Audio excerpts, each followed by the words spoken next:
si Jay Tariela na ating PCG spokesperson, mga bossing. Naku, may sinasabi dito ha. At tingin ko, mga kababayan, ang parinig na ito o rekta ang sinasabi na ito ni PCG Jay Tariela, mga bossing, ay para po sa kagaya nila Marcoleta. Sabi ho dito, mga bossing, nandito na si Tina B. O yan ha. At si Ma'am Delia Rosario at si Jill Chambers at Dennis Antoque. Oh. Si Dennis Antoque, dili tanan sir, istoryahe. Oh. Game. Ito mga kababayan, nung isang linggo o ito, bago po, kumbaga parang mga Lunes, Martes o something like that, ano po, nagkaroon ng harapan po itong si Commodore J. Tariela at si Marcoleta doon po sa Congress, mga bossing. Isa na din po sa dahilan kung bakit po nagharapan yung dalawa dahil doon sa pagkakasabi ni Marcoleta na there is no such as West Philippine Sea. Eh naku, negatibo po ang reaksyon ng sambayan ng Pilipino. At syempre, ano pa ang i-expect mo doon sa nangunguna o isa sa nangunguna, no, para po ipagtanggol ang ating karapatan sa West Philippine Sea? Syempre, sasagot po yan, mga bossing. Ano? Na ano ang sabi niya? Ako po ay titindig doon sa sinabi ng Pangulo na meron talagang West Philippine Sea at hindi yung kumbaga parang guni-guni lang or ano, kasi pagkakasabi ni Marcoleta, eh tayo lang pong mga Pilipino ang may gawa-gawa niyan. Ganon. Ngayon, ang rektang sinasabi po ng Commodore J. Tariela, mga pro-China kandidato, wag iboto. Di ba? Eh sino po ba yung mga yan?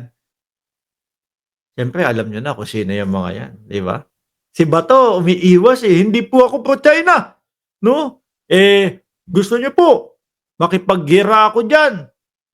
Basa na natin si Bato. Basa na po natin yung mga, ano na yan, mga senador na po yan, mga kababayan.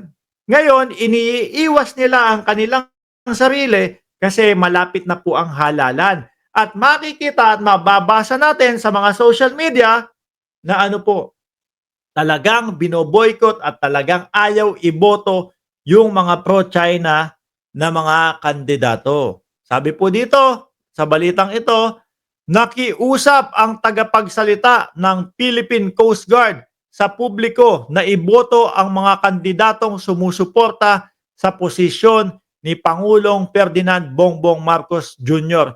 sa pangangalaga sa West Philippine Sea. Eh dapat naman ho talaga ganyan, 'di ba? Birhel Valencia? Ganyan naman ho dapat talaga, mga kababayan. Dapat kung ano ang makabubuti para sa bansa natin, sumuporta tayo, hindi yung inuna mo pang awayin si Jay Tariela kaysa sa China. Di ba? Makita na natin yung mga ginagawang pambubuli ng China doon sa mga barko natin, doon sa mga Coast Guard natin. Tapos ganun pa yung maririnig natin, di ba? Ayon kay PCG spokesperson for the West Philippine Sea, Commodore J. Tariela, ang mga kandidatong pro-China ay hindi dapat manalo sa May 12. Kilala nyo na ho yan, mga kababayan. Ano po? At sa nakikita ko naman pong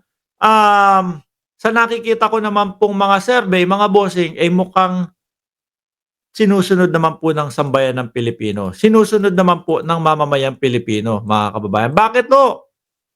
Eh, syempre, nakita nyo naman ho.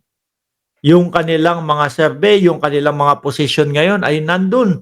Mahigit sa 25 pataas. Wala pong makapasok sa top 12. Nag-iisa lang po. Si Bungo lang ho, mga kababayan. Hindi pa ho natin alam pagdating ng eleksyon.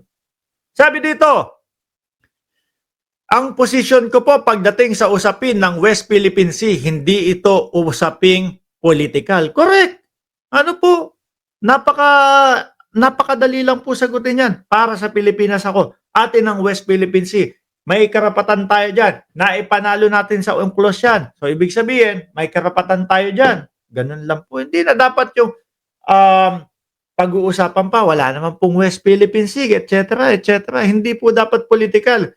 Kung ano man ang pinapaniwalaan mo sa political, dapat iisa tayo ng paniniwala dyan kapag dating sa West Philippine Sea. Atin yan. Di ba?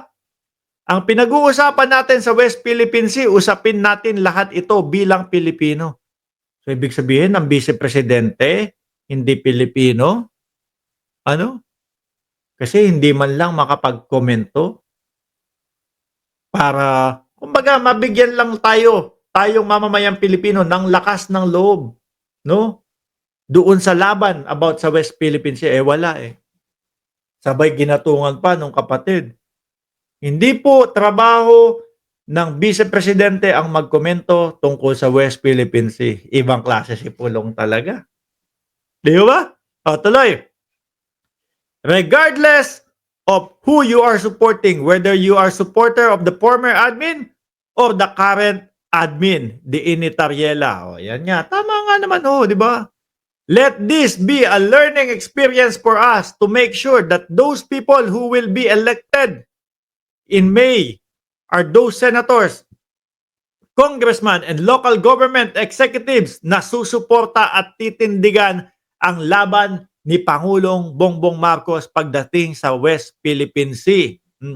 Binigyan din ni Tariela ang kahalagahan na malaman ng mga botante kung sino ang mga kandidatong nagtatanggol sa West Philippine Sea at matapang na tumutuligsa sa agresibong aksyon ng China sa nasabing teritoryo. Mga kababayan. Si Marcoleta, kahit na ako ipatawag niyan sa Kongreso, masasabi ko sa kanya, hindi ka pro-Pilipinas. Bakit?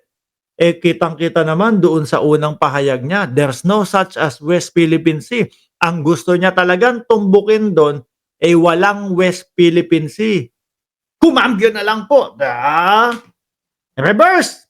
Bakit? Nakita na, negatibo ang reaksyon ng taong bayan sa kanya. Biglang pinalabas na lang po. Pangalan na lang ang ibig sabihin niya na walang West Philippine Sea na pangalan at hindi pa tinatanggap sa labas ng bansa. Di sana kung yun pala ang ibig niya sabihin, sa simula't simula pa lang, sinabi niya na. Ang ibig kong sabihin po dito ay wala pong pangalan na West Philippine Sea na nakalista na po. Hindi naman niya nilinaw yun, di ba? Kaya, ang sambayan ng Pilipino, umalma po, mga bossing. O yan galing po yan sa Commodore natin na si Jay Tariela. Huwag iboto yung mga kandidato na pro-China, no?